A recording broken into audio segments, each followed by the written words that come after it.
Vinkovački drvni div Spačva ovih je dana postao učionica za studente šumarstva i drvne tehnologije iz Zagreba.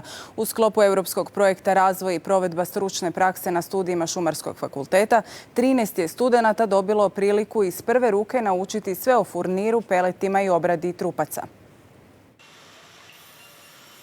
Kroz stotine ruku prođe drvo od guljenja kore do gotovog proizvoda. O tome su Dorijan i Kristina učili na fakultetu, ali kako to izgleda uživo vidjeli su tek u Vinkovačkoj Spačvi. Mi smo imali samo teoriju, brojeve, a ovdje sada vidimo u pogonu tehnološki slijed svih kako od početka, od pripreme do finale. Ono što smo naučili na faksu sad smo ovdje počeli primjenjivati i to je baš jako korisno. Vinkovački drvni div ovih je dana učionica za studente šumarstva. Praksu vrijedno odrađuju u prašini i uz buku radnih strojeva.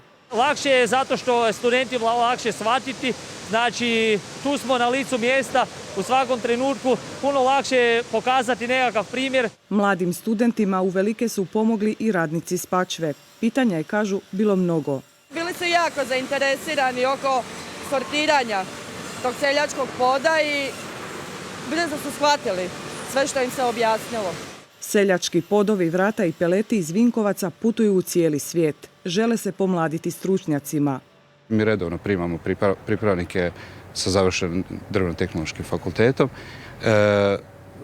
Nažalost, ja mislim da nema niko iz ovog kraja, međutim mi smo otvoreni, kogod dođe, uvijek nam je dobro došao. Ako ne bude negdje posla u blizini, vjerovatno ćemo se odlučiti prema Slavoniji. Nakon prakse u Spačvi spremni su za tržište rada i sigurni u to da se u budućnosti žele baviti upravo poslom u drvnom sektoru.